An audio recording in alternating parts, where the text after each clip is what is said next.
তুলসী রহিতাং পূজাং ন গৃহ্ণন্তি কদা হরিম কাষ্টং বা স্পর্শয়েদ ততের ন চেদুনামতো যজে।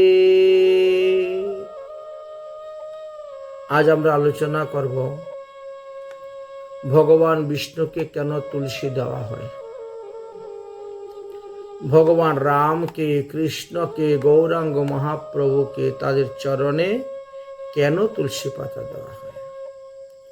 এই বিষয়ে হরিভক্তি বিলাস নামক গ্রন্থের সপ্তম বিলাসের ৭০ নম্বর শ্লোকে বলেছেন, তুলসী রহিতাং পূজাং ন গৃহ্ণন্তি কদা হরি। তুলসী বিহীন পূজা শ্রীহরি কদাপ্রিয় গ্রহণ করেন না। অতএব তুলসী পত্রের যদি অভাব হয় তাহলে তুলসীর কাষ্ঠ আপনি দিবেন। যদি তুলসীর কাষ্ঠের অভাব হয় তাহলে তুলসী তুলসী বলে জলও দিলে হইবে। অতএব তুলসী বিহীন কোনো পূজা ভগবান শ্রীকৃষ্ণ গ্রহণ করেন না। তুলসী, এই জন্য তুলসী পাতা শুকাইয়া রেখে দিতে হবে ঘরে। তুলসী পাতা কখনো বাসি মানা হয় না, বেল পাতা কখনো বাসি মানা হয় না, গঙ্গার জল কখনো বাসি মানা হয় না, কুশ কাশিয়া কখনো বাসি মানা হয় না। তো এই জন্য বলছেন ভগবান বিষ্ণু তুলসী পাতা ছাড়া যে পূজা হয় সেই পূজা তিনি কখনো গ্রহণ করেন না। অতএব তুলসী পত্র সংযুক্ত সব কিছুই ভগবানকে অর্পণ করিতে হয়। যদি তুলসী কাষ্ঠের অভাব হয় তাহলে তুলসী কাষ্ঠের ডাল ঘষে চন্দনের মতো দিতে পারেন, বা ডাল টুকরো টুকরো করে সেটাও দিতে পারেন। এতই তুলসীর মহিমার কথা বর্ণন করেছেন। হরিভক্তি বিলাসের সপ্তম বিলাসের ৭৯ নম্বর শ্লোকেতে বললেন, তুলসী বিনাহা ক্রিয়াতেন পূজা স্নানাং ন তদয়ম তুলসীং বিনাহা কৃতম ভোক্তাং ন তদ তুলসীং বিনাহা কৃতম পিত্তং ন তদীয়দ তুলসীং বিনাহা কৃতম। অর্থাৎ তুলসী বিহীন শ্রীহরির পূজা নহে। তুলসী বিহীন শ্রীহরিকে স্নান করানো স্নান নহে। তুলসী বিহীন নৈবেদ্য অর্পণ করা, ভোগ নিবেদন করা, ভোজন করানো ভগবানকে, সেটা ভোজন নহে। আর তুলসী বিহীন জলাদি পানীয় জল দিলেও সেটা পানের উপযোগ্য নহে। অতএব ভগবান বিষ্ণুকে যা কিছু দিবেন আপনি তুলসী পত্র সহিত সংযুক্ত দিবেন।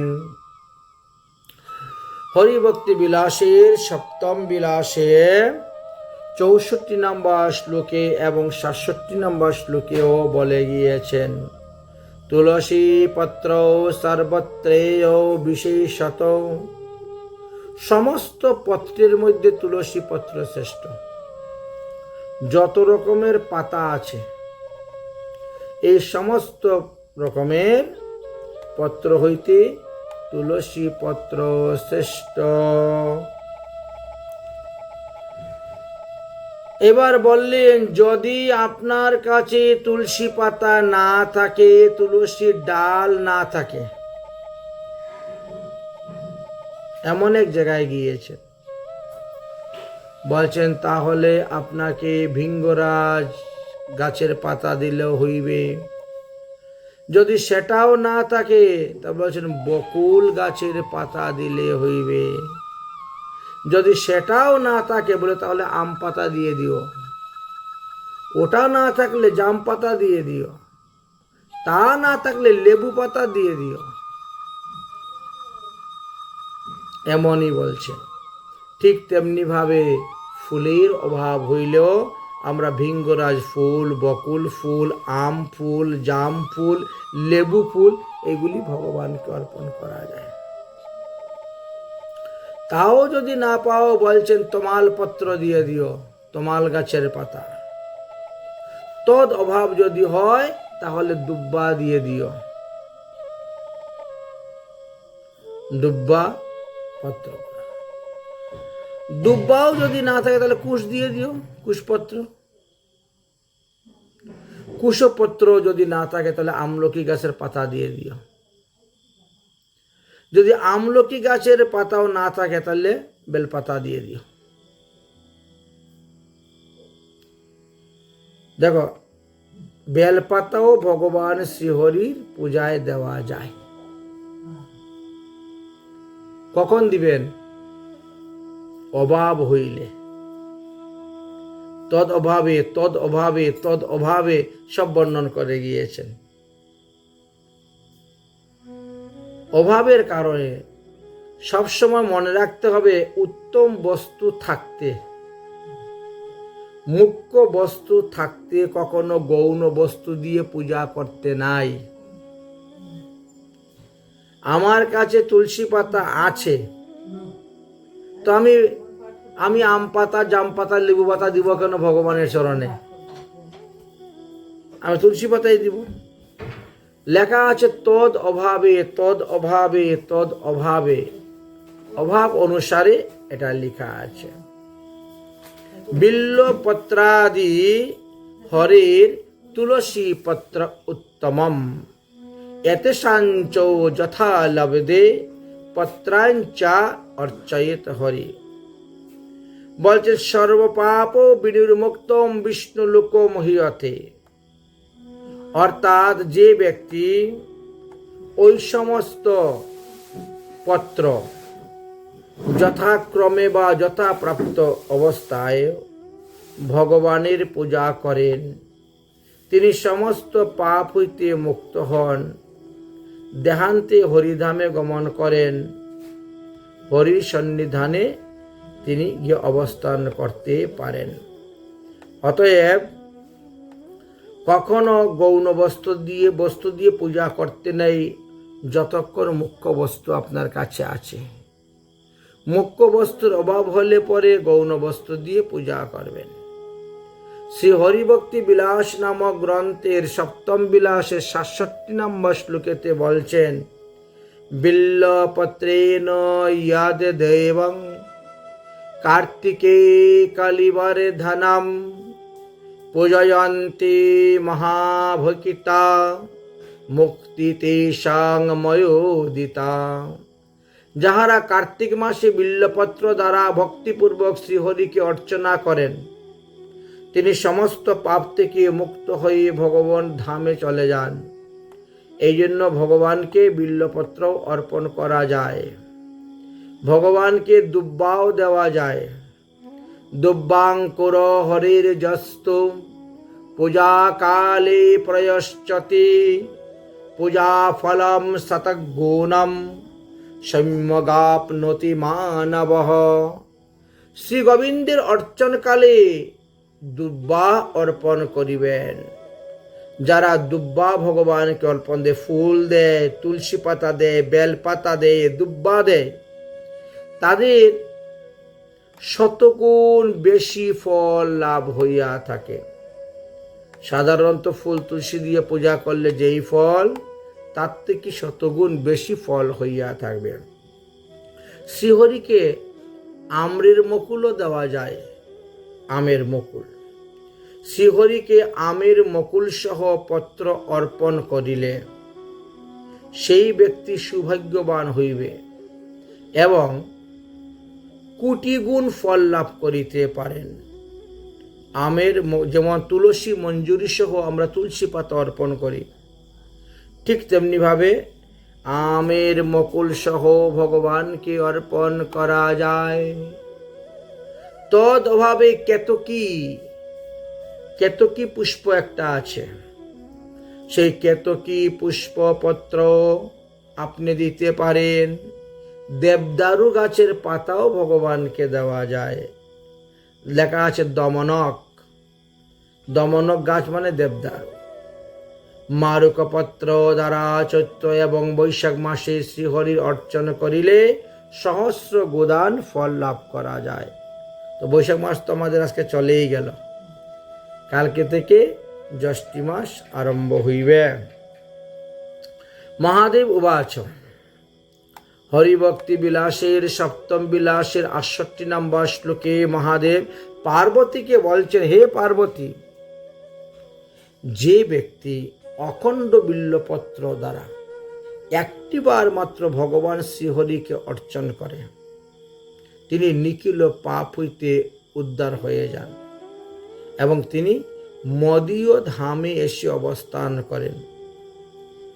মহাদেবকে বিল্বপত্র দিলে পরে ততটা ফল লাভ করা যায় না যে শ্রীহরিকে বিল্বপত্র দিলে যতটা ফল লাভ করা যায়। মহাদেব বলছেন, ওই ব্যক্তি ভগবান বিষ্ণুকে বিল্বপত্র দিলে পরে সে আমার ধামে আসবে এবং আমার স্থানে অবস্থান করবে। বিষ্ণু রহস্য নামক গ্রন্থেতে লেখা আছে, বিল্বপত্রের দ্বারা একবার মাত্র যদি কেউ জনার্দনকে অর্চন করেন তাহলে সমস্ত পাপ থেকে মুক্ত হয়ে যান। তিনি শ্রীহরির অনুচর হয়ে শ্রীহরির কাছে অবস্থান করেন। এই জন্য বললেন, যারা রোগে সুগে ভুগে নানা রকম পাপাদি কর্মের প্রায়শ্চিত্ত করতে চায় তারা তুলসী পত্র, বেলপত্র আর দুব্বা একত্র করে ভগবানের এক একটি নাম উচ্চারণ করে ভগবত চরণে অর্পণ করলে বেশি ফল লাভ করতে পারবেন। সর্বদা ভগবানকে পত্র, পুষ্প, ফল ঊর্ধ্বমুখী করে অর্পণ করিতে হয়। কখনো অধোমুখ করিয়া পত্র, ফুল, পুষ্প আর ফল দিবেন না। পত্র, পুষ্প, ফল এই তিনটির কথাই বলছেন। সর্বদা ঊর্ধ্বমুখ করিয়া দিতে হয়, অধোমুখ করিয়া কখনো ভগবানকে অর্পণ করতে নাই, মানে নিচের দিকে মাথা দিয়ে দেওয়া নিষিদ্ধ। এইবার স্কন্দ পুরাণ থেকে আরো বললেন, সুতরাং যেইভাবে গাছের মধ্যে ফুল, ফল বা পত্র জন্মেছে বলছেন সেইভাবেই ওই সমস্ত হরিকে অর্পণ করিবেন। স্কন্দ পুরাণে বললেন, পুরাকালে অমৃত মন্থনের সময়ে জীবকুলের উপকারার্থে ভগবান শ্রীহরি সর্ব ঔষধি দ্বারা তুলসী বৃক্ষকে সৃজন করিয়াছেন। যতদিন পর্যন্ত তুলসী বৃক্ষ উৎপন্ন হন নাই ততদিন অন্যান্য পুষ্প এবং অন্যান্য পত্রের মহিমা ছিল সর্বশাস্ত্রে। যেমন উদাহরণস্বরূপ বলছেন, গঙ্গা প্রকট হওয়ার আগে অন্যান্য নদীর মহিমা ছিল, এবং গঙ্গা প্রকট হওয়ার পরে গঙ্গার মহিমা বেড়ে গেল। ঠিক তেমনিভাবে গঙ্গার মতন যেমন কোনো তীর্থ নাই, তদ্রূপ তুলসী পত্রের সমান কোনো পত্র নাই। এতক্ষণ যে আলোচনা হয়েছিল এগুলা বিকল্প। তুলসী পাতা পাওয়া না গেলে, তুলসী পাতা পেলে ওইগুলা দিতে নেই। শ্রী তুলসী পত্র দুই প্রকারের আছে। আমরা একটা বলি কি রাধা তুলসী, একটা বলি কৃষ্ণ তুলসী। কালোগুলাকে বলি না, কালো কালো পাতা দেখা যায়। বলছেন সাদাটা থাকতে কখনো কালাটা দিবেন না। সাদা যদি না থাকে তবে আপনি কালো দিবেন, সাদা থাকতে কখনো কালো দিবেন না। কেন? এর কারণটি হলো, সাদা কালা দুটার কারণ আছে। বৃন্দার প্রতিজনক ব্যবহার হলো শতগুণ, প্রীতিজনক। তুলসী দেবীর প্রীতিজনক যে গুণটা, সেটা হলো ব্যবহারটা হলো শতগুণের দ্বারা। শতগুণটা কি হয়? একটু সাদাই থাকে। তমগুণটা হয় কালো। তমগুণ মানে রাগ, ক্রোধ। ক্রোধকে তমগুণ বলে। বাস্তবে কৃষ্ণ তুলসী বলতে আমরা বুঝাই কালো বলে। কৃষ্ণ তো কখনো তুলসী হন নাই।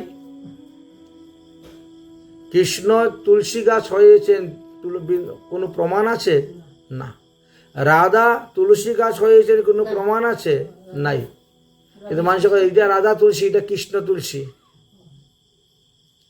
ওটা সাদা কালো বোঝানোর জন্য। যেমন কৃষ্ণপক্ষ শুক্লপক্ষ বোঝানো হয়, ঠিক না? অন্ধকার বলে কালো বলে এটা কৃষ্ণপক্ষ, আর ওটা সাদা বলে শুক্লপক্ষ। চন্দনের এই চন্দ্রমার আলোর দ্বারা পৃথিবী প্রকাশ হচ্ছে, এই জন্য শুক্লপক্ষ বলা হয়। ঠিক তেমনিভাবে বৃন্দার যেটা সাত্ত্বিক গুণ, একটা প্রীতিজনক ব্যবহার ভগবানের সঙ্গে, সেটা হলো এই যে আসল তুলসীটা আমরা যেটা দেখতে পাই। আর যেটা কালো তুলসী, ওটা হলো বৃন্দার রুষজনক ব্যবহার, তমগুণজনক ব্যবহার। যখন তিনি রেগে গিয়েছিলেন, ভগবানকে রেগে গিয়ে অভিসম্পাত দিয়েছিলেন, সেই গ্রুপটা হলো কালো রূপ। এই জন্য সাদা থাকতে কালোটা দিতে নাই ভগবানকে। এই দুই গুণের সংমিশ্রণে শ্রীহরিতে দুইটি ভাব সঞ্জাত হয়। এই জন্য তুলসী দ্বিবিধ বর্ণ বৈশিষ্ট্য আমরা দেখতে পাই। তাদের মধ্যে কৃষ্ণবর্ণা তুলসী শ্রীহরির প্রিয়া হইলেও হরিত বর্ণা তুলসী শ্রেয় প্রিয়তমা। এই জন্য কালো বর্ণটা দিতে নেই। যতদিন পর্যন্ত কৃষ্ণবর্ণ তুলসী পত্র এবং মঞ্জুরি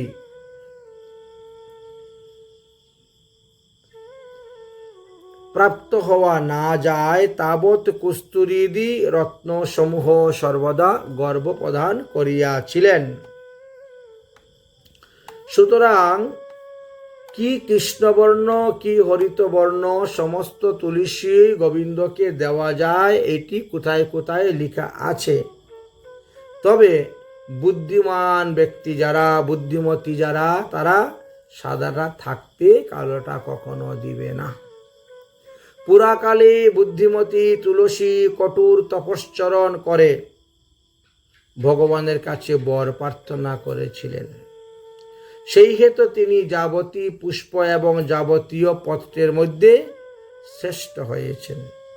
এমনকি তিনি গোবিন্দ ভল্লভাও হতে পেরেছেন।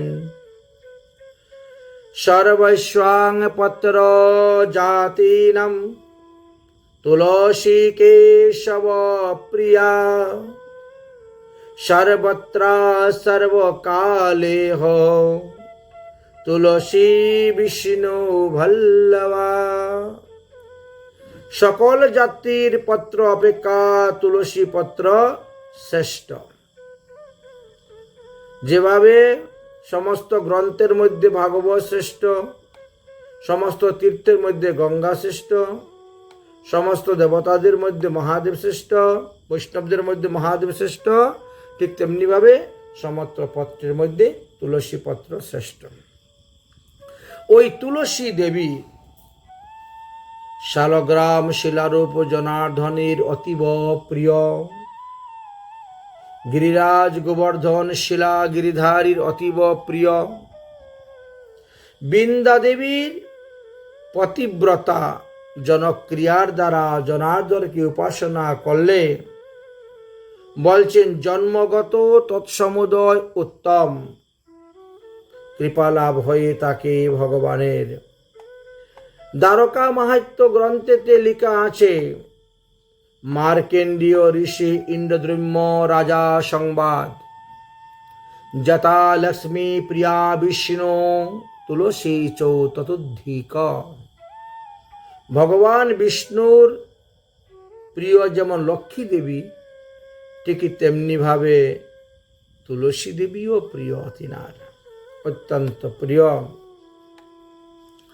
ভগবান মালতী ফুলের মালা, মুক্তা ফুলের মালা, পদ্ম ফুলের মালা এই সমস্ত বিসর্জন করিয়াও বাসি তুলসী পাতা, শুকা তুলসী পাতা গ্রহণ করলে সন্তুষ্ট হয়। তুলসী পত্র যদি বাসি হয় দোষ নাই, শুকিয়ে গেছে, রসহীন, তথাপিও ভগবান প্রসন্ন। আপনি মালতী ফুল দিলেও ভগবান অতটা প্রসন্ন হবেন না, পদ্ম ফুল দিলেও ভগবান অতটা প্রসন্ন হবেন না, একটা শুকা তুলসী পাতা দিলেও ভগবান যতটা প্রসন্ন হন। এই জন্যই ভগবান বিষ্ণুকে সর্বদা তুলসী পত্র দিয়েই অর্পণ করে পূজা করা হয়। রাসলীলা থেকে অন্তর্ধান শ্রী গোবিন্দকে অন্বেষণ করতে গিয়ে গোপীগণ তুলসী দেবীকে বলেছিলেন, হে তুলসী, তুমি কি দেখেছো গোবিন্দ এদিকে আসতে? জিজ্ঞাসা করেছিল। কচিতি তুলসী কল্যাণী গোবিন্দ চরণ প্রিয়ে সহতয়া কুলেভি ব্রদ্ধ দৃষ্টং স্তুতি প্রিয়তম অচ্যুত।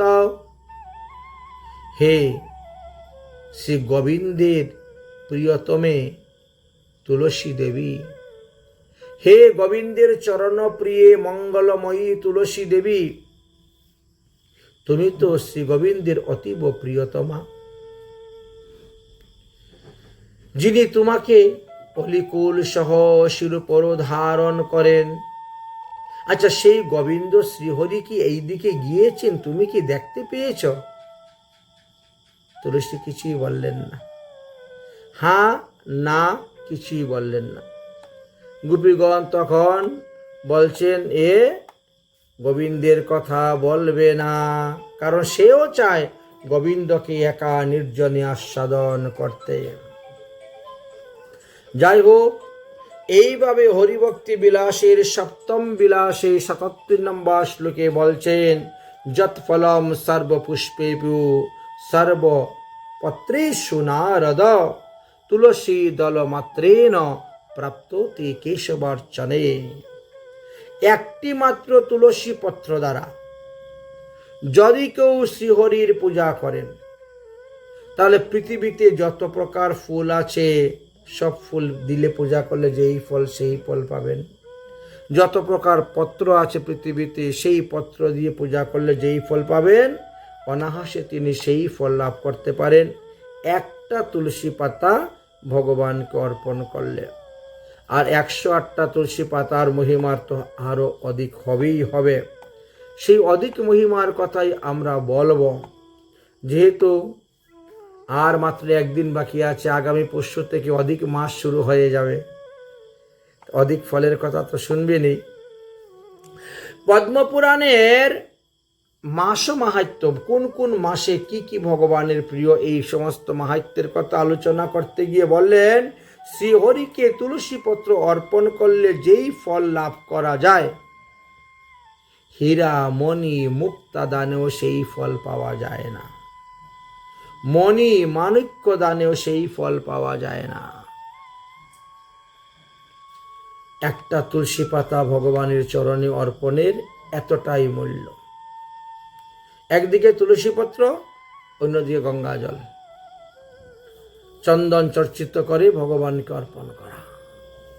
বলছেন তুলসী পাতা কখনো কখনো অভাব পড়ে যায়, এই জন্য শুকিয়ে রেখে দাও ঘরে, পত্র শুকিয়ে রাখো, কারণ তুলসী পাতা কখনো বাসি হয় না, গঙ্গার জল কখনো বাসি হয় না।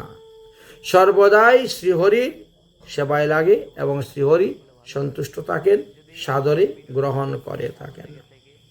হরিভক্তি বিলাসের সপ্তম বিলাসের ৮১ নম্বর শ্লোকেতে লেখা আছে, ন বর্জে তুলসী পত্রং ন ব্যঞ্জেতে জাহ্নবী জলম। কখনো তুলসী পত্র এবং গঙ্গা জল ত্যাগ করিবেন না, সর্বদাই গ্রহণ করিবেন।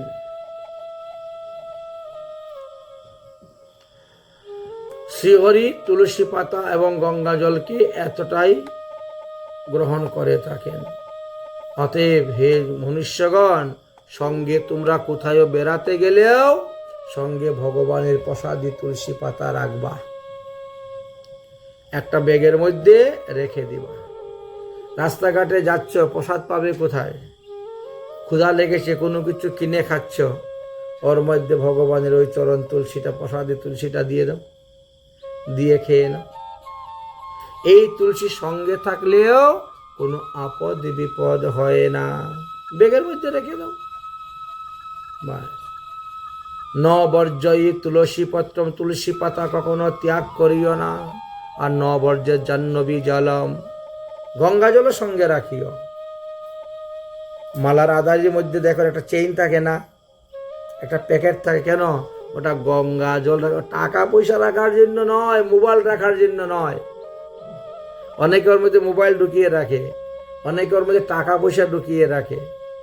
টাকা পয়সা কখনো ওই জপের মালাতে রাখতে নেই, কারণ টাকা সব জায়গায় যায়।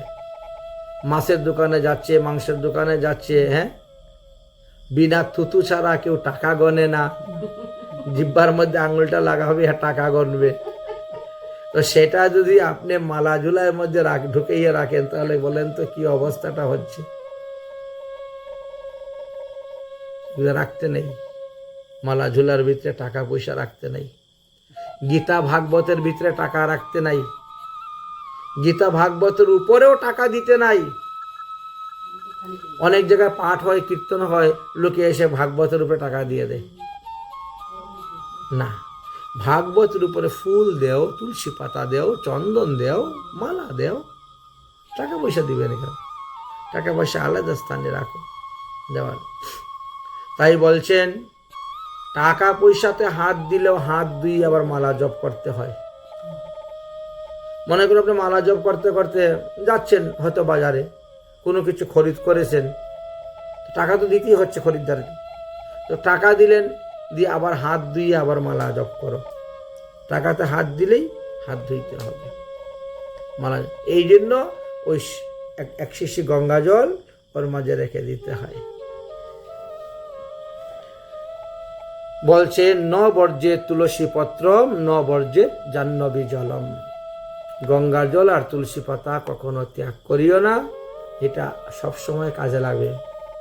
আসন্ন মৃত্যুর সময়ও যদি কারো মুখে এক ফোঁটা গঙ্গার জল দেও, একটা ভগবানের চরণ তুলসী দাও, তারও তো মঙ্গল হয়ে গেল, কল্যাণ হয়ে গেল, কল্যাণ হয়ে গেল, মঙ্গল হয়ে গেল তার। এই জন্য এগুলো সঙ্গে রাখা ভালো। সাধুরা সঙ্গে রাখে। অগস্ত্য সংহিতাতে লেখা আছে, যারা গোহত্যা করেছে,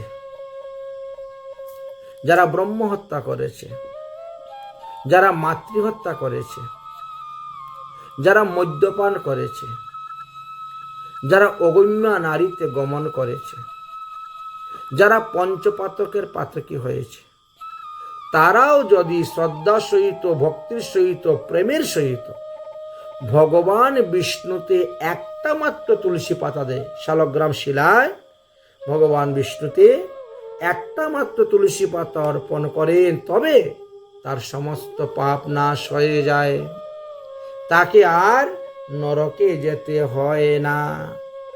এই কথাটা ভগবান পুনর সত্য সত্য 3 সত্য করে বলে যাচ্ছেন।